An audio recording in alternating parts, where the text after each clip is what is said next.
আল্লাহ নবী বিশ্ব নবী রাহমাতুল লিল আলামিন বলেন, ও আমার উম্মতেরা শোনো, যারা আল্লাহর নিয়ামত পাওয়ার পরে নিয়ামতের শুকরিয়া আদায় করে, মহান আল্লাহ এই বান্দা বান্দির উপর খুশি হইয়া নিয়ামত আল্লাহ বাড়ায়া দেয়। আরো জোরে কইনা সুবহানাল্লাহ।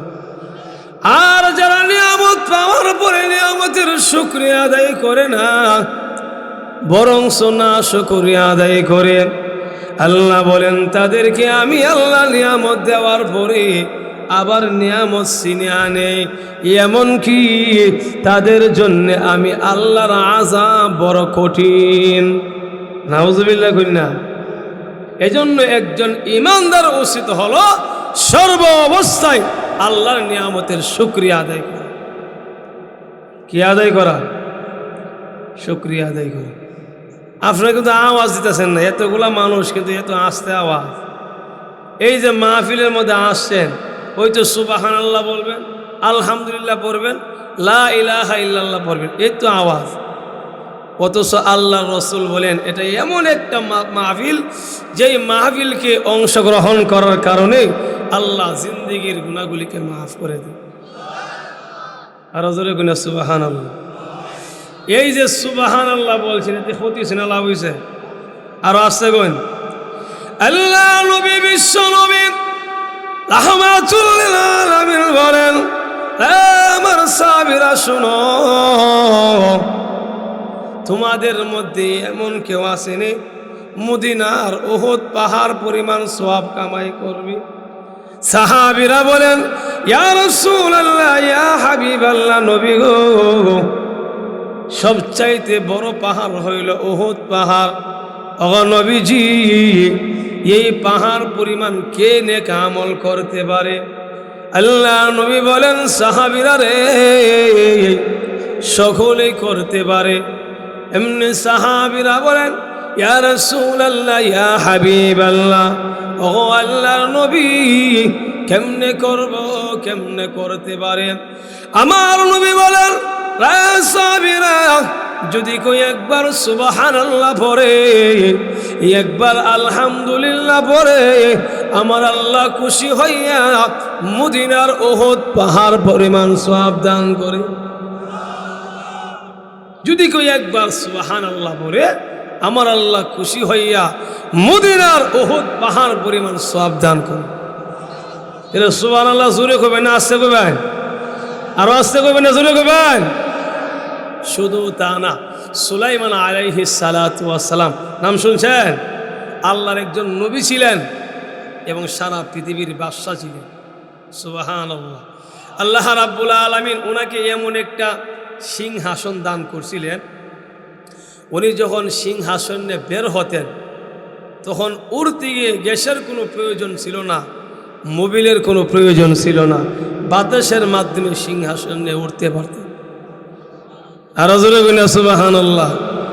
আমাদের দেশের বিমান যখন ওরে গ্যাস লাগেনি, তেল মোবিল লাগেনি, লাগে, কিন্তু আল্লাহ তাআলা ওনাকে এমন সিংহাসন দান করেছিলেন, বাতাসের মাধ্যমে সারা পৃথিবী ভ্রমণ করতে পারতেন। আল্লাহ তাআলা ওনাকে 3টা বাহিনী দান করেছিলেন। একটা হলো মানুষ, 2 নম্বর জিন্নাত, 3 নম্বর পাখি। উনি পিপিলিকার কথা পর্যন্ত বুঝতে পারতেন। আর জোরে বলেন, আপনারা সুবহানাল্লাহ আওয়াজে বোঝা মনে হয় আপনারা পিঁপড়ার কথা শুনেন, বুঝেন, কিন্তু আল্লাহর পয়গম্বর উনি পিঁপড়ার কথা পর্যন্ত বুঝতে পারতেন। উনি একদিনে 3 বাহিনী নিয়ে বের হয়েছে। তো যেই এলাকার মধ্যে ওনার সিংহাসনটা নামাইছে, এই এলাকা হলো পিঁপড়াদের এলাকা। সুবহানাল্লাহ কই না? কার এলাকা? পিঁপড়াদের এলাকা।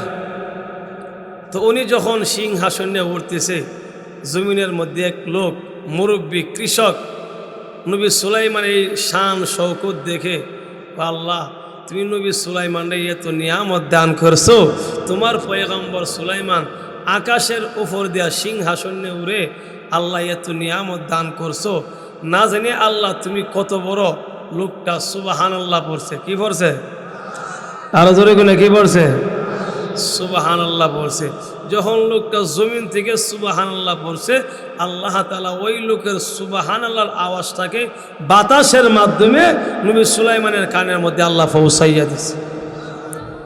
এমনি সুলাইমান আলাইহিস সালাতু ওয়াস সালাম দুইজন লোককে মুরব্বির কাছে পাঠাইছে, এই মুরব্বিরে দইরা আমার কাছে নিয়ে আসো। এখন তো মুরব্বি তরতর করে কাঁপতেছে, আহারে দেশের একজন বাদশাহ এবং আল্লাহর একজন পয়গম্বর আমার কাছে ওনার সিংহাসনটা নামাইছে, আবার দুইজন লোকরে ফাড়াইছে, না জানি আমি কি বিরাট বড় ভুল করছি, এখন না জানি আমার বিচার করে তরতর করে কাঁপতেছে। নবী সুলাইমান নবীর কাছে যাওয়ার পরে এমনি লোকটাকে, ও আল্লাহর পয়গম্বর সুলাইমান, আপনি কেন আমাকে দইরা আনলেন? আমি তো আপনার গালি গালাসও করি নাই, আপনার বিরুদ্ধে কোনো অ্যাকশনও যাই নাই, সমালোচনা করি নাই। এমনি সুলাইমান নবী ক, ও মুরব্বী, আপনি যেন কি যেন জবান থেকে বের করেছিলেন, বলেন আমি আপনার এই শান শৌকত দেখে আল্লাহ যে আপনার এত নিয়ামত দিছে, আমি আল্লাহর পবিত্রতা ঘোষণা করেছিলাম, সুবহানাল্লাহ পড়েছি। এমনি সুলাইমান নবীকে, মুরব্বী আপনি যে সুবহানাল্লাহ পড়ছেন জানেন এর কত দাম? ঘুমাই গেছেন গা? হ্যাঁ মুরব্বী, আপনি যে সুবহানাল্লাহ পড়েছেন আপনি জানেননি এই সুবহানাল্লাহর দাম কত? এমনি মুরব্বি বলে, না আমি তো জানি না। এমনি সুলাইমান নবী ক, হ্যাঁ মুরব্বি, যদি আপনার সুবহানাল্লাহকে এক পাল্লার মধ্যে রাখা হয় আর আমি সুলাইমানের সিংহাসনকে যদি আরেক পাল্লার মধ্যে রাখা হয়, আমি নবী সুলাইমানের সিংহাসনের চাইতে আপনার সুবহানাল্লাহর পাল্লার ওজন বেশি হয়ে যাবে। এখন সুবহানাল্লাহ আওয়াজটা ঠিক আছে, এটা সুবহানাল্লাহ জোরে কমে আসতে কইবেন। আল্লাহ তাআলা সকলকে জোরে সুবহানাল্লাহ বেশি বেশি বলা তৌফিক দান করুন। সম্মানিত উপস্থিতি, এই যে মাহফিলে আসলেন বসলেন, এতে ক্ষতি হয়েছে না লাভ হয়েছে? আরো জোরে কই না, ক্ষতি না লাভ? অনেক লাভ। আমার নবী বলেন এটা এমন একটা মজলিস যেই মজলিসটারে চতুর্দিক দিয়ে ফেরেশতারা বেষ্টনী করে রাখছে। 2 নম্বর হলো ওয়ানাজালাতা আলাইহিমুস সাকিনা, এই জান্নাতের বাগানের মধ্যে আল্লাহ তাআলা রহমত বরকত নাজিল করে। 3 নম্বর হলো এই জান্নাতের বাগানের মধ্যে যারা আসে আল্লাহ তাআলা জিন্দেগির সগীরা গুনাহগুলিকে মাফ করে দেন। কারণ আমার আপনার জীবনে অনেক গুনাহ আছে, কি আছে না? নাকি আমরা গুনাহ নাই? কিন্তু আল্লাহ রাব্বুল আলামিন এত দয়ালু, বান্দারে এত মাফ করেন। আল্লাহ রসুল বলেন আল্লাহ তাআলা যেই পরিমাণ আমাদেরকে নিয়ামত দিছে, যদি আল্লাহ তাআলা প্রত্যেকটা নিয়ামতের হিসাব লো, তাহলে জান্নাতে যাওয়া সম্ভব? হিসাব দেওয়া সম্ভব না। কিন্তু আল্লাহ তাআলা আমাদের উপর দয়া করবে। কি করবে? দয়া করবে। কারণ যদি আল্লাহ দয়া না করে জান্নাতে যাওয়া সম্ভব? কারণ আমার আল্লাহ হলেন এমন আল্লাহ, বান্দা বান্দিকে মাফ করার জন্যে উসিলা বাহানা তালাশ করে। ঘুমাই গেছেন গা? কি তালাশ করে? উসিলা বাহানা। কেমন উসিলা বাহানা? বনে ছেলে একজন মহিলা, বেশ্যা মহিলা চিনেন? জিনাখোর মহিলা, খারাপ মহিলা, সমাজের মধ্যে খারাপ কাজ করত। উনি একদিন ঘর থেকে বের হয়েছে, বের হওয়ার পরে দেখে একটা কুকুর প্রচণ্ড গরমের মধ্যে পানি না পাইয়া, পানির তৃষ্ণার্তে ওনার জিহ্বাটা, মানে কুকুরের জিহ্বা বের করে চোখের পানি ছেড়ে কাঁদতেছে। সুবহানাল্লাহ কন্যা। এই বেশ্যা মহিলা দৃশ্যটা দেখছে, দেখার পরে ওই মহিলা তার ওড়না দিয়া কুয়ার থেকে পানি তুললা কুকুরের জিহ্বার মধ্যে দিয়েছে। আল্লাহর কাছে এই কাজটা ভালো লাগছে। আল্লাহ তাআলা এই কুকুরকে মহাব্বত করার কারণে, কুকুরকে পানি পান করার কারণে এই বেশ্যা মহিলাকে মাফ করে জান্নাতি বলে ঘোষণা করছে। তো আল্লাহ বান্দা বান্দিকে মাফ করার জন্যে ওসিলা বাহানা। শুধু তা না, হযরত বায়েজিদ বুস্তামি নাম শুনছেন?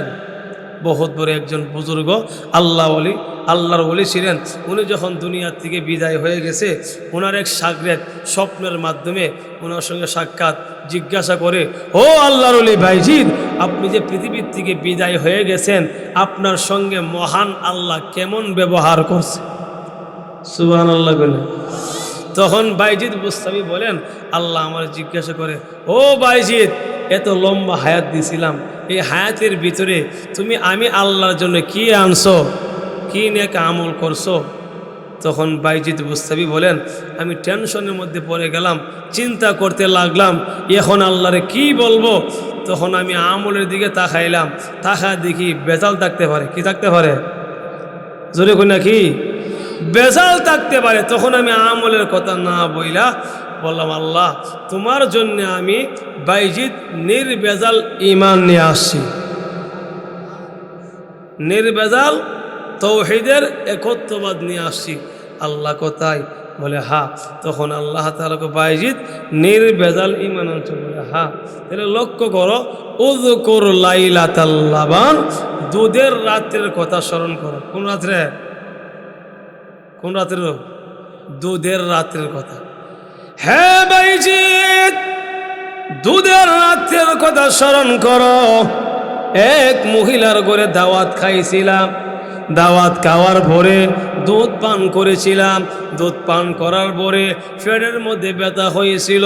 বাইজিদ রে, তখন তুমি বলেছিলে কি লিগে আমি দুধ খাইছিলাম, দুধ খাওয়ার কারণে পেটের মধ্যে ব্যথা শুরু হয়েছে। বাইজিদ, এখন তুমি বলো, দুধের কি কোনো ক্ষমতা আছে তোমার পেটের মধ্যে ব্যথা দেওয়ার? আপনারা কি বলেন? কোনো ক্ষমতা আছে?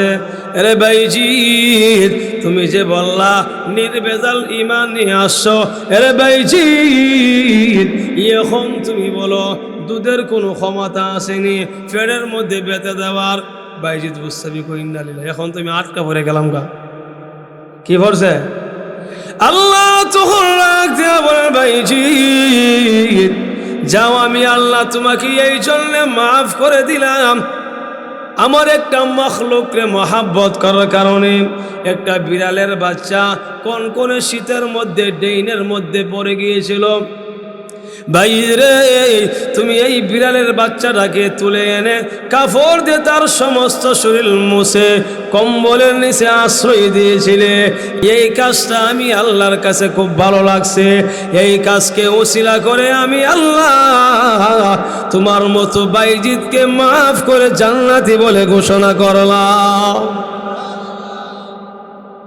আল্লাহ নবী, বিশ্ব নবী রাহমাতুল লিল আলামিন বলেন, আমার আল্লাহ হলেন এমন আল্লাহ, বান্দা বান্দিকে মাফ করার জন্য ওসিলা বাহানা তালাশ করে। সুবহানাল্লাহ কইন না? আল্লাহর নবী, বিশ্ব নবী রাহমাতুল লিল আলামিন একদিন সাহাবীদের কিনে ঘর থেকে বের হলেন। এমনি নবীজি তাকা দেখে একজন মহিলা দুধের একটা বাচ্চাকে কোলের মধ্যে করে চুলার মধ্যে লাকড়ি দিয়ে আগুন ধরাইছে। যেই মাত্র মহিলা চুলার মধ্যে আগুন দেয়, এমনি আগুন উপরের দিকে উঠে। যেই মাত্র আগুন উপরের দিকে উঠে, এমনি মহিলা দুধের বাচ্চাকে পিছনের দিকে নিয়ে যায়। সুবহানাল্লাহ বলে নবীজি ডাক দিয়ে বলেন, সাহাবীরা রে, এই যে তাহায়া দেখো, একজন মা তার সন্তানকে কত মহাব্বত করে। মার শরীরের মধ্যে আগুনের তাপ লাগে, কিন্তু মা তার দুধের বাচ্চার শরীরের মধ্যে আগুনের তাপ লাগতে দেয় না। সুবহানাল্লাহ কই না? এমনি মহিলা ডাক দিয়া বলেন, নবী গো, একজন মা তার সন্তানকে যতটুকু মহাব্বত করে, মহান আল্লাহকে তার বান্দা বান্দিকে ততটুকু মহাব্বত করে। আল্লাহ নবী বলেন, আগো মহিলা না, একজন মা তার বাচ্চাকে যতটুকু মহাব্বত করে, মহান আল্লাহ তার চাইতে কোটি কোটি গুণ বেশি তার বান্দা বান্দিরে মহাব্বত করে। এমনি মহিলা বলে, নবী গো, তাই যদি হয় তাহলে আমি একটা প্রশ্ন করতে চাই। আল্লাহ নবী বলেন, ও মহিলা, কি প্রশ্ন করবা করো। এমনি মহিলা বলে, নবী গো, দুনিয়ার মধ্যে এমন কোনো মা আসেনি যেই মা তার বাচ্চাকে, তার সন্তানকে দুনিয়ার আগুনের মধ্যে জ্বালাইতে পারে? আছে কোনো মা পারবে? জোরে করে পারবে? নবীজি, দুনিয়ার মধ্যে এমন মা আসেনি যেই মা তার সন্তানকে দুনিয়ার আগুনের মধ্যে জ্বালাইতে পারে। আল্লাহ নবী বলেন, আগো মহিলা না, দুনিয়ার মধ্যে এমন মা নাই যেই মা তার সন্তানকে দুনিয়ার আগুনের মধ্যে জ্বালাইতে পারে। এমনি মহিলা বলে, নবী গো, তাই যদি হয়, মা যদি একজন সন্তানকে দুনিয়ার আগুনে জ্বালাইতে না পারে, আমার আল্লাহ তার বান্দা বান্দিকে এত কোটি কোটি গুণ মহব্বত করার কারণে মহান আল্লাহ কিভাবে তার বান্দা বান্দিকে জাহান্নামের আগুনে নিক্ষেপ করবে? জোরে কই না সুবহানাল্লাহ। প্রশ্ন সহজ না কঠিন? আর জোরে কই না। এখন আপনি আমাকে উত্তর দেন, আল্লাহ তার বান্দা বান্দিকে এত মহাব্বত করে, এত মহাব্বত করার পরে আল্লাহ কিভাবে তার বান্দা বান্দিকে জাহান্নামে নিক্ষেপ করবে? নবীজি সঙ্গে সঙ্গে সাজদার মধ্যে পড়ে গেলেন। প্রভু গো, মহিলা যেই প্রশ্ন করেছে, এই প্রশ্নের উত্তর তো আমার কাছে নাই। আল্লাহ, এই প্রশ্নের উত্তর তো তোমাকে দিতে হয়। সুবহানাল্লাহ বলেন।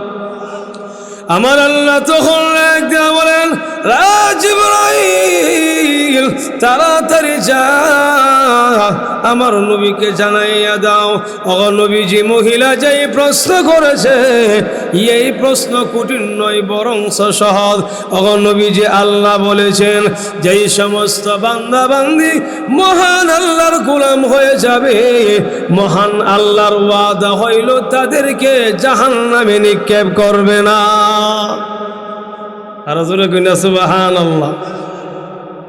আল্লাহর ওয়াদা হলো, নবী গো, যারা আমি আল্লাহর গোলাম হয়ে যাবে, গোলাম বলতে কি, নামাজ পড়বে, রোজা রাখবে, হজ করবে, যাকাত আদায় করবে, আমি আল্লাহর হুকুমগুলা পুরাপুরি আদায় করবে, আমি আল্লাহর ওয়াদা হইল তাদেরকে আমি আল্লাহ জাহান্নামে নিক্ষেপ করব না। সুবহানাল্লাহ। এই জন্য ভাই, আমার আল্লাহ হলেন এমন আল্লাহ, বান্দা বান্দিকে মাফ করার জন্যে উসিলা বাহানা তালাশ করে। সুবহানাল্লাহ বলেন।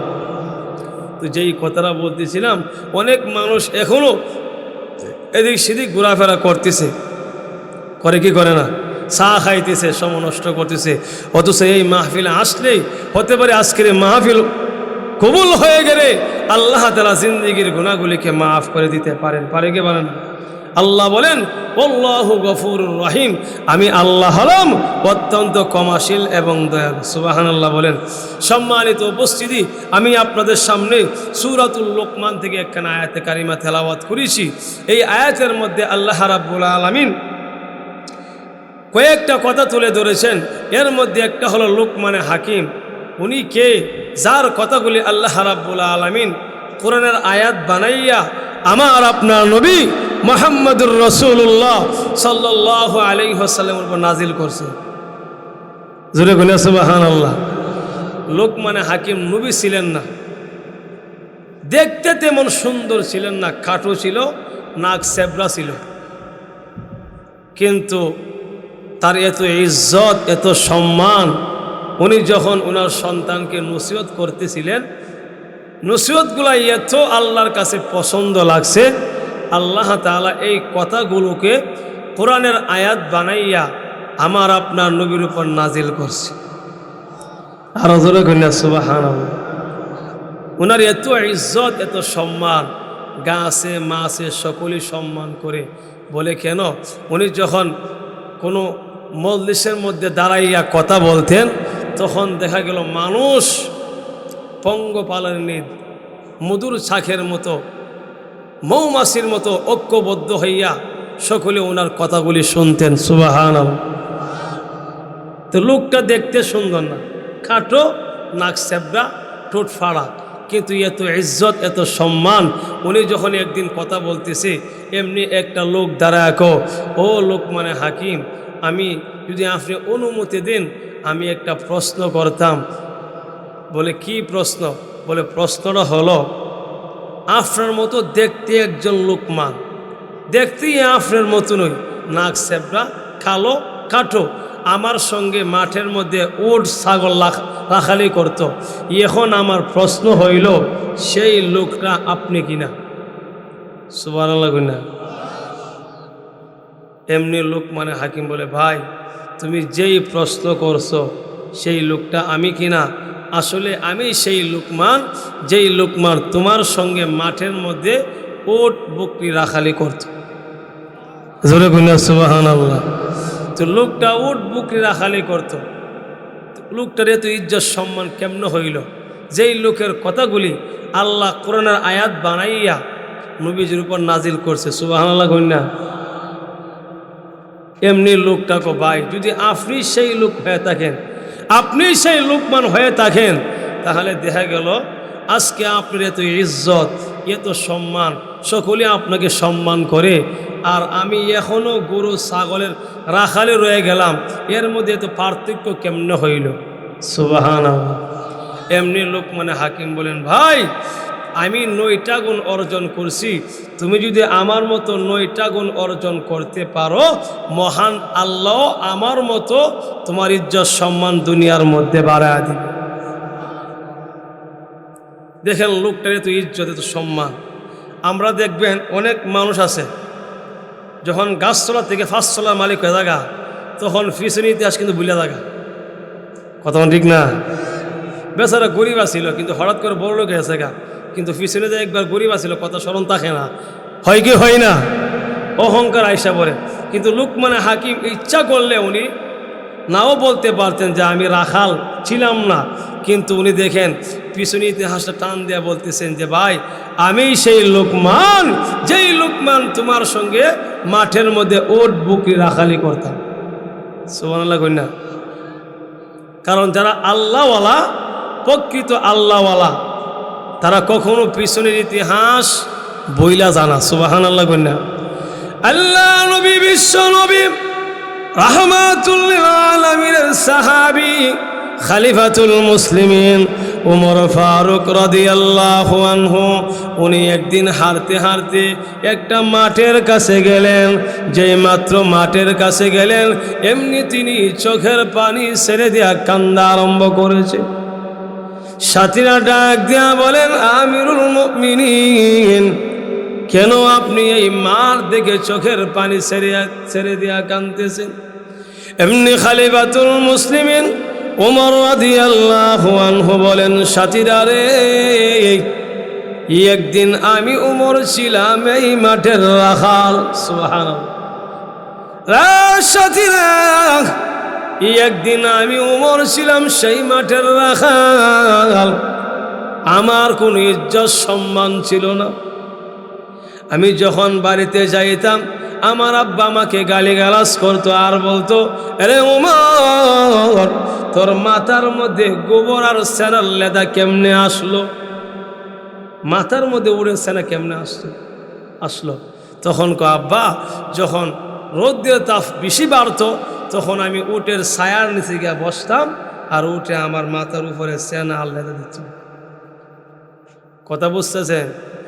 হযরত উমর রাদিয়াল্লাহু আনহু বলেন, আমার সাথীরা, একদিন আমি উমরের ইজ্জত সম্মান ছিল না। আজকে আমি মার দেখে কান্দি আর বলি, খোদা গো, আজকে আমাকে এত ইজ্জত দিয়েছ, এত সম্মান দিয়েছে, আমি উমরের আঙ্গুলের ইশারায় অর্ধেকটা পৃথিবী পরিচালিত হয়। আর জোরে কন্যা সুবহানাল্লাহ। ভাইয়ারা আমার, লোকমান হাকিম বলেন, ও ভাই, আমি ছিলাম সেই লোকমান, যেই লোকমান তোমার সঙ্গে মাঠের মধ্যে উট বকরি রাখালি করতাম। এমনি লোকটা ডাক দিয়ে বলেন, ও লোকমান, তাহলে আপনি বলেন আপনার তো ইজ্জত সম্মান কেন, আর আমি এখন উটের রাখালি রয়ে গেলাম?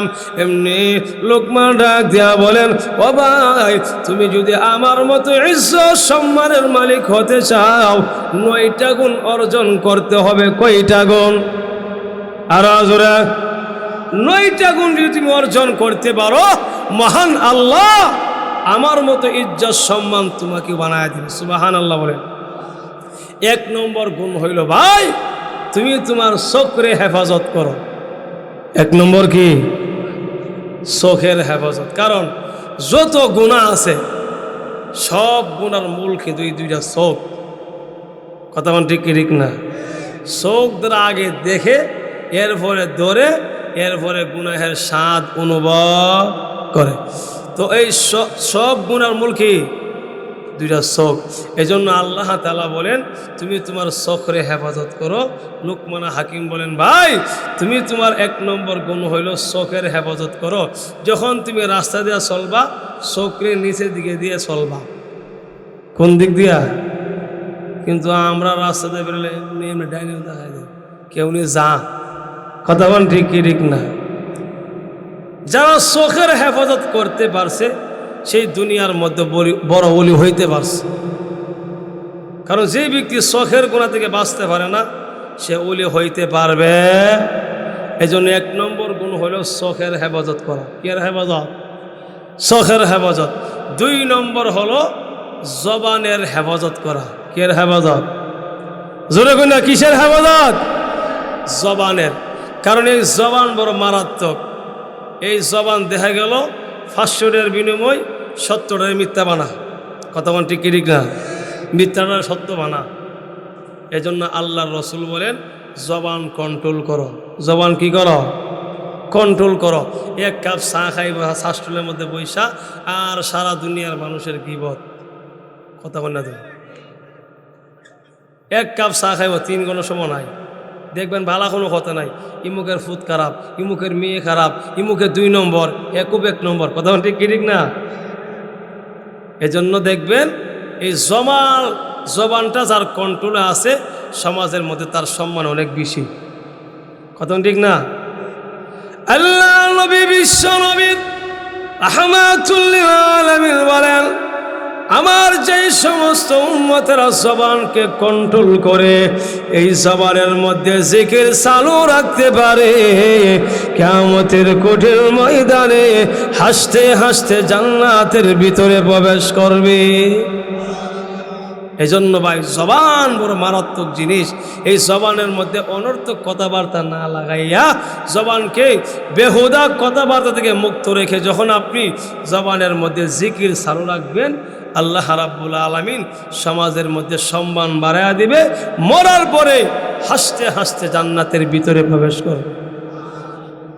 2 নম্বর গুণ। 3 নম্বর হইল কথা কাজে মিল রাখবা। 3 নম্বর কি?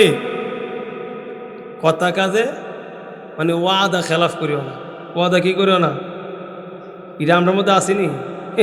যদি কোনো ব্যক্তি টাকা হাওলাত নেয়, সুবহানাল্লাহ, বেড়া 1 দিনের কথা 3 দিন 5 দিন জায়গা বেড়া কোনো খোঁজখবর নাই। এমন মনে হয় না আপনাদের এলাকার? এরপরে দেখবেন যদি মনে করে এই মাদ্রাসার মধ্যে তাকিয়া, কেউ তুমি কয়ে আসো, বেড়া কিন্তু আছে মাদ্রাসার মধ্যে, জীবন করে যে খারাঙ্গা এক বাজারের মধ্যে আসি। কথা ঠিক না? মিথ্যা কথা বলে কি বলে না? এই জন্য লুকমান হাকিম বলেন, ভাই কথা কাজে মিল রাখবা। যেই ব্যক্তির কথা কাজে মিল নাই, সমাজে তার দামও দূরে। হের কথা শুনিস না, এর কথা কাজে মিল নাই, এ পাট ফার সিটা। কথা ঠিক কি ঠিক না? তো সমাজের মধ্যে সম্মানলা হইতে গেলে 3 নম্বর হইল কথা কাজে মিল রাখতে হবে, অর্থাৎ ওয়াদার খেলাফ করা যাবে না। 4 নম্বর গুণ হইল লুকমান হাকিম বলেন মেহমানের ইজ্জত করবা। কিয়ার ইজ্জত? জোরে কই না, কিসের ইজ্জত? মেহমানের কদর করা। আল্লাহ রাসূল বলেন মান কানা ইউমিনু বিল্লাহি ওয়াল ইয়াউমিল আখিরি ফালিয়ুকরিম দাইফাহু। আল্লাহ রাসূল বলেন, যেই ব্যক্তি আল্লাহকে বিশ্বাস করে, আখিরাতকে বিশ্বাস করে, তার উচিত ফালিয়ুকরিম দাইফাহু, মেহমানের সম্মান করা, মেহমানের ইজ্জত করা। কিন্তু আমরা মনে করি যখন হঠাৎ কোনো মেহমান আয়ে গজব আইছে, কথা কোনা দেব, আমি কি মিশা কথা বলতেছি? গজব আইছে, হঠাৎ করে মেহমান সমাগমন আয় আয়সা বৈশা রয়েছে, এমন হয় কি হয় না? না, আল্লাহর নবী, বিশ্ব নবী বলেন, উম্মতেরা রে, তোমার বাড়িতে যখন মেহমান যাবে তুমি মনে করবা তোমার বাড়িতে রিজিক ঢুকেছে, কারণ মেহমানের বরকতে মহান আল্লাহ তোমার রিজিক আরো বাড়াইয়া দিবে। মেহমান তোমার রিজিক খাবে না, সে তার রিজিক নিয়ে আসতেছে, কথা বলেন ঠিক কি ঠিক না? তো আমরা মনে করি মেহমান আইসেন, এটা তো গজব আইসে, কথা ঠিক না? বলে না, ইমানদার মেহমানকে সম্মান করবে, সামর্থ্য অনুযায়ী মেহমানের কদর করবে, কথা বলেন ঠিক কি ঠিক না? ইব্রাহিম আলাইহিস সালাতু ওয়াস সালাম, ওনার একটা অভ্যাস ছিল, মেহমান ছাড়া উনি কোনোদিন খাবার খাইতো না। সুবহানাল্লাহ বলেন, মেহমান ছাড়া খাবার খাইতো না। তো দেখা গেল একদিন 3 দিন চলে গেছে, কোনো মেহমান নাই, অন্য খাবার খানা। সুবহানাল্লাহ। তো 3 দিন যাওয়ার পরে খাবার খানা আল্লাহ দেখতেছিনি। আল্লাহ রাব্বুল আলামিন জিবরাইল আলাইহিস সালাতু ওয়াস সালামকে বলেন, ও জিবরাইল, তুমি অনেক ফেরেশতাদের কিনে কওমে লূতকে ধ্বংস করার জন্য যাইতেছো, তো আসার সময় আমার পয়গম্বর ইব্রাহিমের সঙ্গে একটু সাক্ষাৎ করে আইসো। সুবহানাল্লাহ। এমনি ফেরেশতা জিবরাইল এবং ওনার সাথে যে ফেরেশতারা মানুষের সুরত ধরে, দেখা গেল ওনার সামনে গিয়ে আবার আসসালামু আলাইকুম, ভালো আছেন, আমরা মুসাফির মানুষ, যদি একটু মেহমানদারি করতেন। উনি মনে মনে আমি তো তোমরা মতো লুকরি খুঁজাছি। সুবহানাল্লাহ। বাড়িতে নিয়েছে, খাবার দিছে, এখন তো উনি খাইতেছে, ইব্রাহিম নবী খাইতেছে, 3 দিনের উপাস, পেট ভরে খাইতেছে, কিন্তু মেহমান খা কি খানা কোনো খবর নাই। এমনি ভিতর থেকে হজরতে সারা ডাক দেয়া বলেন, ও প্রাণের স্বামী, ও আল্লাহর পয়গম্বর, আপনি যে খানা খাইতেছেন, আপনার মেহমানরা দিয়ে খানা খানা, হ্যাঁ খানা খানা। তখন কো ভাই খানা খাই না কেন, তরকারিতে জাল বেশি হয়ে গেছে, নাকি লবণ কম হয়েছে। এখন তো দেখা গেল ওনার ফেরেশানি বাড়ছে, মেহমানরা কেন খানা খানা। এমনি ফেরেশতা জিবরাইল কই, এখন যদি পরিচয় না দেই আরও ফেরেশানি কমবে না বাড়বে? বাড়বে। তখন ডাক দেখো, ও আল্লাহর পয়গম্বর, আমরা মানুষ না, আমরা হলাম আল্লাহর রহমতের ফেরেশতা জিবরাইল। আপনি যে 3 দিন ধরে মেহমান ফান না আর খানা খাইন না, এটা আল্লাহ লক্ষ্য করছে, আমাদেরকে পাঠাইছে, এই জন্য আমরা মানুষের সুরতে আসলাম। আমাদের জন্য ফেরেশতার জন্য খানা খাওয়া হারাম, তাদের ঘুম নাই, খাওয়ার নাই, বুঝছেন? তখন আমরা হলাম ফেরেশতা, আমরা খাবার খাইতে পারি না, এই জন্য আল্লাহ তাআলা আমাদেরকে পাঠাইছে যেন আপনার খাবারটা আমরা খাওয়াইতে পারি। সুবহানাল্লাহ বলেন। তো ইব্রাহিম নবী মেহমান সারা খাবার খাইতেন। তো লোকমানে হাকিম বলে, ভাই 1 নম্বর হইল মেহমানের কি করবা? কদর করবা, সম্মান করবা। 6 নম্বর হলো, আপনার সমস্যা হইতেছে, 6 নম্বর গুণ হইল প্রতিবেশীর খোঁজ খবর রাখবা। কোন বেশির? জোরে কোনে তো, এটা আমরা সকলে বুঝি না। নিজে পেট ভরে খা, প্রতিবেশীর কোনো খোঁজ খবর রাখে না, এমন আছে কি আছে না? নিজে বড় বোয়াল মাছ কিনে আনে, কিন্তু প্রতিবেশীর দিয়া খানা। আল্লাহ রসুল বলেন, আমার যেই উম্মত নিজে পেট ভরে খাইলো, খায়া ডেখুর দিল, প্রতিবেশীর খোঁজ খবর রাখলো না, সে আমার উম্মত হতে পারে, পরিপূর্ণ উম্মত হতে পারে না। এজন্য লোকমানে হাকিম বলে, ভাই যদি আমার মতো সম্মানের মালিক হতে চাও, 6 নম্বর গুণ হইল প্রতিবেশীর খোঁজ খবর রাখবা। প্রতিবেশী কি রাখা? আল্লাহ নবীর, বিশ্ব নবী রাহমাতুল লিল আলামিন নবীজি বলেন, যেই ব্যক্তি নিজে পেট ভরে খাইল কিন্তু প্রতিবেশীর ঘরে খাবার নাই, কোনো খোঁজ খবর রাখছে না, নিজে দেখা গেলো আপেল কিনে খা, মালটা কিনে খা, সন্তানদেরকে লয়া খা, কিন্তু পাশের ঘরের মধ্যে খাবার নাই, এই খোঁজ খবর রাখে না, নবীজি বলেন সে উম্মত হতে পারে না। দেখছেন কত বড় কথা। এই জন্য লুকমান হাকিম বলেন, হ্যাঁ ভাই, যদি ইজ্জত সম্মানের মালিক হতে চাও 6 নম্বর হলো প্রতিবেশীর খোঁজ খবর রাখবা। যদি তুমি প্রতিবেশীর খোঁজ রাখতে পারো সমাজের মধ্যে তোমার দাম কমবে না, বরং আরো বাড়বে। কারণ দেখবেন আপনি যদি মনে করেন প্রতিবেশীর খোঁজ খবর রাখেন, সম্মান করবে। 2 নম্বর হলো আপনি পৃথিবীর থেকে বিদায় হওয়ার সময়, বিদায় হয়ে গেলে দূরের লোক আগে আসবে না প্রতিবেশী আগে আসবে? জোরে কইনা তো, দূরের লোক আগে আসবে প্রতিবেশী। এই জন্য আল্লাহ রসুল বলেন প্রতিবেশীর সঙ্গে সুন্দর ব্যবহার করো, তাদের খোঁজ খবর রাখো। কারণ তুমি অসুস্থ হয়ে গেলে দূরের লোক আসার আগে প্রতিবেশী তোমার কাছে আগে আসবে। 2 নম্বর হলো পৃথিবীর থেকে বিদায় হয়ে গেলে তোমার লাশটাকে তারাই কাঁধে করে কবরস্থানে নিয়ে যাবে। কতক্ষণ ঠিক কি ঠিক না? এই জন্য লুকমান হাকিম বলেন, ভাই যদি ইজ্জত সম্মানের মালিক হতে চাও 6 নম্বর গুণ হইল প্রতিবেশীর খোঁজ খবর রাখবা। কিন্তু এটা আমাদের মধ্যে বেশিরভাগ লোকের মধ্যে নাই।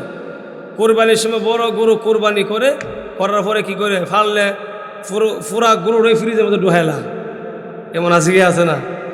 আমার কথা ভালো লাগতেছে নি? এমন লোক আছে না, মানে ইচ্ছা, হ্যাঁ মানে চেষ্টা করে পুরোটা ফ্রিজে ঢুকাইলাই, মানে কোনো মতে না পাইলে কিছু বন্ধ করে দে।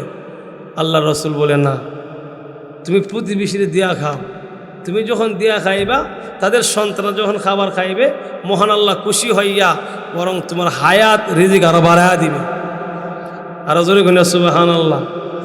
আমি মনে দেখছি কোরবানির সময় আমার কাছে মানে আসছে, হুজুর কত কষ্ট করে গরু কোরবানি দিছিলাম, সন্তানরা তাহে বিদেশ আসবে তো সবই মানে ফ্রিজে ঢুকায় রাখছিলাম, 3 দিন পরে গিয়া দিই সব বুঝ ফচ্চা গেছে গা। আমি মনে করি আলহামদুলিল্লাহ। পরে তত্তলিয়া দিয়ে লোকটা কারো দেয়া খাইছে না, মনে মনে এই জন্যই পড়ছে। কথা বলে না তো ঠিক না? এই জন্য ভাই না, আপনার আল্লাহ সামর্থ্য দিছে, আরেক ভাই ছাড়া সামর্থ্য নাই, আপনার তৌফিক আছে, আপনি সকলকে দিয়ে বন্টন করে খান, আল্লাহ খুশি হয়ে যায়।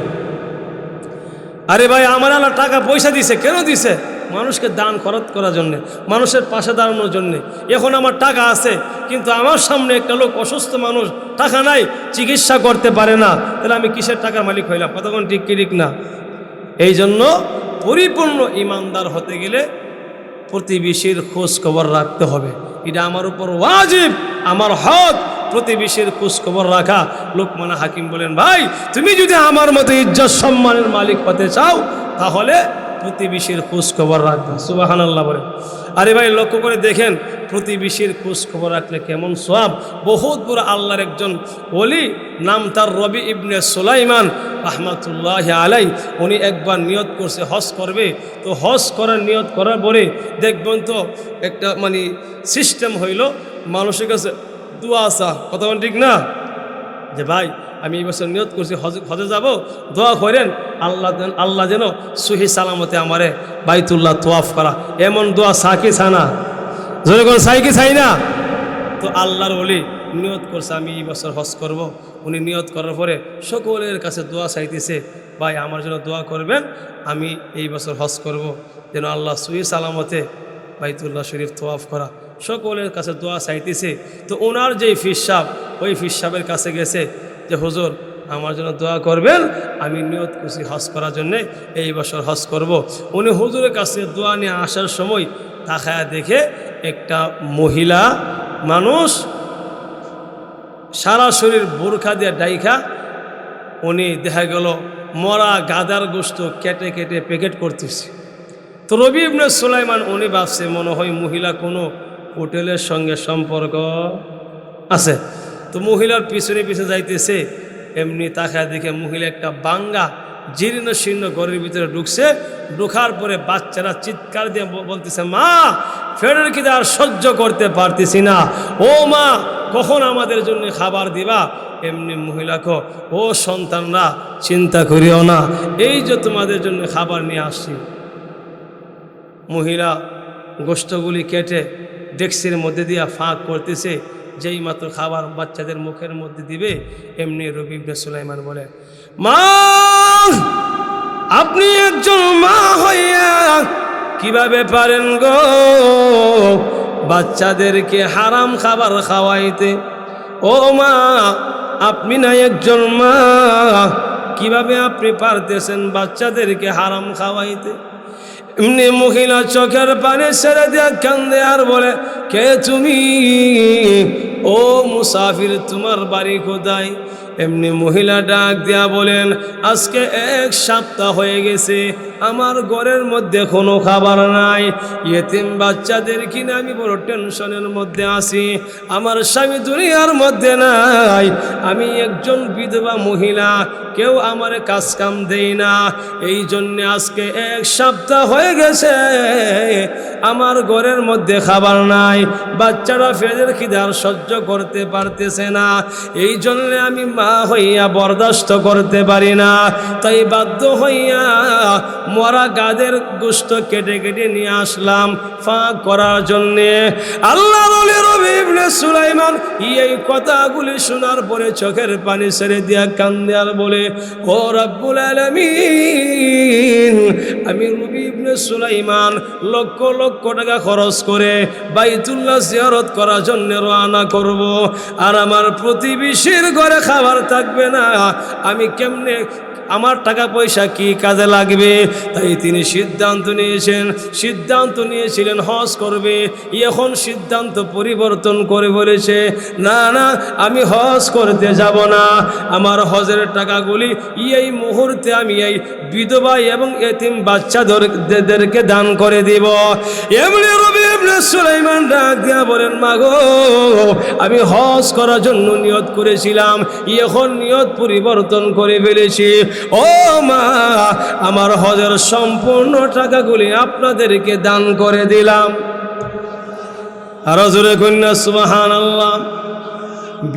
বিধবা মহিলা টাকাগুলি হাতের মধ্যে পেয়ে ইয়েতিম বাচ্চাদেরকে নিয়ে দোয়া করে, প্রভু গো আল্লাহ তোমার বান্দা রবি ইবনে সুলাইমান হজ করার জন্য নিয়ত করেছিল, কিন্তু আমাদের এই অবস্থা দেখে এখন তোমার বান্দা নিয়ত পরিবর্তন করে ফেলেছে, ও আল্লাহ হজের টাকাগুলি আমাদেরকে দান করে দিয়েছে, আল্লাহ আমি একজন বিধবা মহিলা ইয়েতিম বাচ্চাদের কিনে তোমার দরবারে দোয়া করে, ও রব্বুল আলামিন তোমার বান্দা রবি ইবনে সুলাইমানকে হজ না করাইয়া মরণ দিও না। আর জোরে কইনা সুবহানাল্লাহ। মহিলা যখন দোয়া করছে আল্লাহ দোয়া কবুল করে ফেলেছে। এখন দেখা গেল যখন হজ করার জন্য রওনা হবে, বাড়ির থেকে বের হবে, তখন দেখা গেল ওনার আরো 8টা বন্ধু, 9টা বন্ধু তারাও ওয়াদা করছিল হজ করবে। 9টা বন্ধু আয়েশা বলে, ও রবি ইবনে সুলাইমান তাড়াতাড়ি বাড়ির থেকে বের হও, কারণ আমাদের সময় হয়ে গেছে, জাহাজ ছেড়ে দিবে, কারণ আগে তো জাহাজে হজ করতে দিই না, এখন তো হেলিকপ্টার বিমান, তখন বলে আমাদের সময় হয়ে গেছে। এমনি রবি ইবনে সুলাইমানকে, ও বন্ধুরা আমি নিয়ত করেছিলাম, কিন্তু এখন নিয়ত পরিবর্তন করে ফেলেছি, আমি হজে যাব না। এমনি 9টা বন্ধু রাগান্বিত অবস্থায় বাড়ির থেকে বের হয়ে গেছে। তারা যখন বাইতুল্লাহর কাছে গেছে, তারা গিয়া দেখে তাদের আগে আগে আল্লাহর ওলি রবি ইবনে সুলাইমান আল্লাহর ঘর তোয়াফ করতেছে। সুবহানাল্লাহ। 9টা বন্ধু রাগান্বিত অবস্থায় দেখছো, দেখ কত বড় বাটফার, আমরা সঙ্গে না একলা আইসে, ওই দেখ আমরা আগে আগে তোয়াফ করতেছি। তারা যখন নবীজির রওজার কাছে গেছে জিয়ারত করতে, গিয়া দেখে তাদের আগে আগে আল্লাহর ওলি রবি ইবনে সুলাইমান নবীজির রওজা জিয়ারত করতেছে। তখন 9টা বন্ধু আবার রাগে কেঁপে বলছে, সাফ আমরা লোকে আইসে না, মিথ্যা কথা বলছি, এখন দেখ আমাদের আগে আগে নবীজির রওজা জিয়ারত করতেছি। তখন একটা আরেকটা কই, এখন কিচ্ছু কইস না, হ্যাঁ বাদ দিয়া ধরুম, আমাদের সঙ্গে কেন 2 নম্বরই করছে। এখন হজ সম্পন্ন করার পরে যখন বাড়িতে আসছে, তাদের বাড়িতে না গিয়া সর্বপ্রথম রবি ইবনে সুলাইমানের বাড়িতে গেছে, গিয়া ডাকতেছে, হে রবি ইবনে সুলাইমান বাইর হও। কি মিজাজ বাইরেছে, কেউ তুমি আমাদের সঙ্গে 2 নম্বরই কল্লা গেলে কিতা করছি, তুমি আমাদেরকে বলছো হজে যাইবা না, কিন্তু তুমি তো ঠিকই হজে গেছো, আমরা আগে আমরা দেহায়া দেহায়া আল্লাহর ঘর তোয়াফ করছো, নবীজির রওজা জিয়ারত করছো। তখন দেখ আল্লাহর কসম আমি হজ করতে যাই নাই। সুবহানাল্লাহ কন্যা। এমনি 9টা বন্ধুকে তুমি একলা মানুষ, আর আমরা 9টা বেড়া 18টা শখ দ্বারা দেখছি। সুবহানাল্লাহ কন্যা। আমরা কি 9 জনই মিথ্যা? তখন দেখো আল্লাহর কসম আমি হজে যাই নাই। তখন 9টা বন্ধুকে আবারও মিথ্যা কথা বলতেছ। তখন তারা আবার রাগান্বিত অবস্থায় রাগ করে বাড়ির থেকে বের হয়ে গেছে। রবি ইবনে সুলাইমান রহমাতুল্লাহ আলাই 9টা বন্ধু যখন রাগ করে চলে গেছে, এখন তিনি বন্ধুদের মনের মধ্যে কষ্ট, তারা আমাকে মিথ্যা মনে করতেছে, উনি এখন চোখের পানি ছেড়ে দিয়া কাঁদতে কাঁদতে ঘুমায়া গেছে। সুবহানাল্লাহ বলে ভাইয়ারা আমার, যেই মাত্র আল্লাহর ওলি রবি ইবনে সুলাইমান কাঁদতে কাঁদতে ঘুমিয়ে গেলেন, স্বপ্নের মাধ্যমে আমার আপনার নবী, মদিনার কামলেওয়ালা নবী মদিনার মধ্যে নাই, এখন রবি ইবনে সুলাইমানের কাছে চলে এসেছে। জোরে কইনা সুবহানাল্লাহ। ডাক দিয়া বলেন, রবি ইবনে সুলাইমান কেন কাঁদতেছো? এমনি রবি ইবনে সুলাইমান বলে, কে আপনি? এমনি নবীজি ডাক দেয়া বলেন, রে রবি ইবনে সুলাইমান, আমি আর কেউ না রে, আমি হলাম তোর মায়ার নবী মুহাম্মাদুর রাসূলুল্লাহ। রে রবি ইবনে সুলাইমান, তোর কান্না দেখে আমি আর বরদাস্ত করতে পারি না, তাই এই মুহূর্তে তোমার কাছে চলে এসেছি। ও রবি ইবনে সুলাইমান কেন কাঁদতেছো?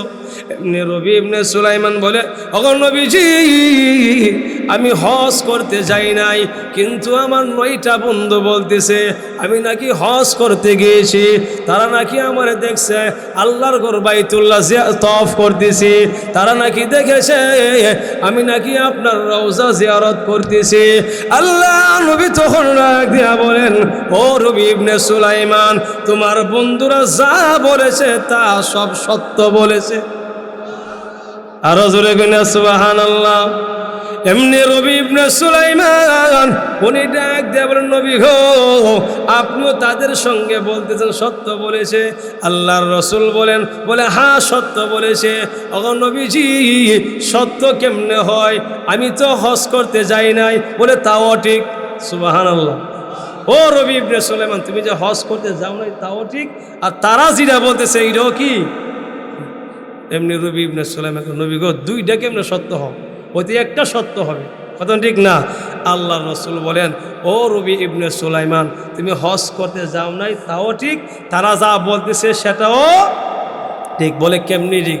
ও রবি ইবনে সুলাইমান, ওই যে মনে আসেনি তুমি যে এক বিধবা মহিলারে, এতিম বাচ্চারে টাকা দান করছিলা, হজের টাকাগুলো দান করছিলা, এই দানগুলা আল্লাহর কাছে এমনভাবে কবুল হয়েছে, মহান আল্লাহ তুমি রবি ইবনে সুলাইমানকে একজন ফেরেশতার সুরত বানাইয়া আল্লাহ তোমার হজটারে সম্পূর্ণ করে দিয়েছে।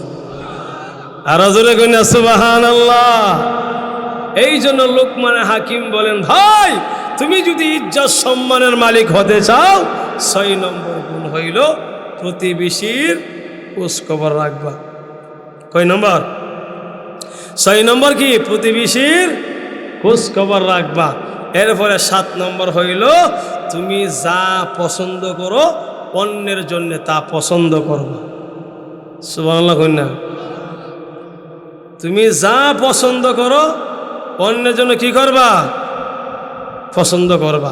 8 নম্বর হইল আল্লাহ তোমার যেই অবস্থায় রাখছে, কম হোক বেশি হোক, এর ভিতরে সন্তুষ্ট থাকবা। সুবহানাল্লাহ। 8 নম্বর কি?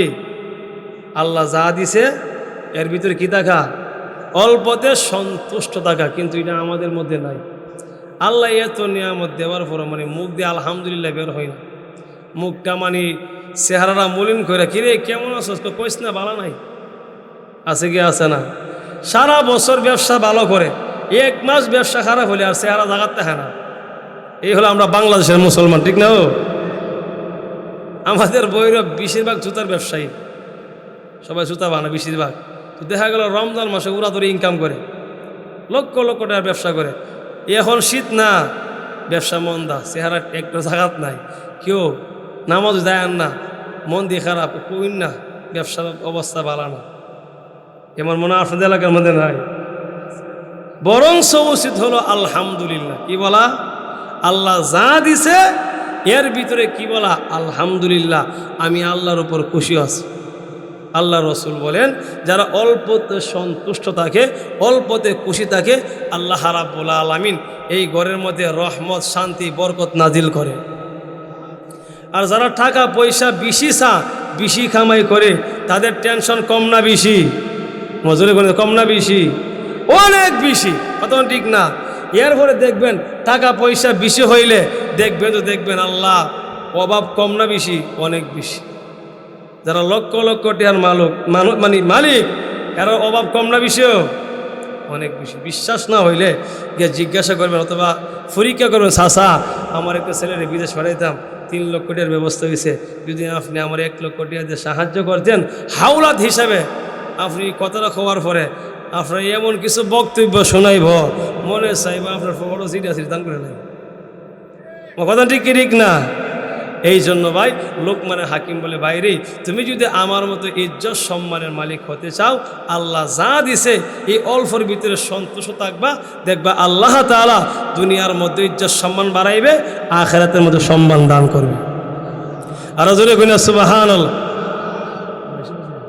যাই হোক, তো যেই কথাটা বলতেছিলাম, লোকমানে হাকিম লোকটা দেখতে সুন্দর না, খাটো, কিন্তু দুনিয়ার মধ্যে এই গুণগুলা অর্জন করেছে।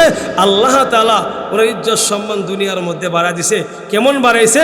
উনি যখন ওনার সন্তানকে ওয়াজ করেছিল, এমন সুন্দর ওয়াজ করছে, এই ওয়াজগুলি আল্লাহর কাছে এমন পছন্দ হয়েছে, এই কথাগুলিকে আল্লাহ তাআলা কোরআনের আয়াত বানাইয়া আমাদের নবীদের উপর নাজিল করছে। আরো জোরে কইনা সুবহানাল্লাহ। যাই হোক, আজকের প্রধান মেহমান আয়েশা বলছে, আল্লাহ তাআলা আমাদের সকলকে যেই কথাগুলি বললাম, বিশেষ করে আমাদের সকলকে এই 8টা গুণ অর্জন করা তৌফিক দান করুক। সকলে বলে আমিন।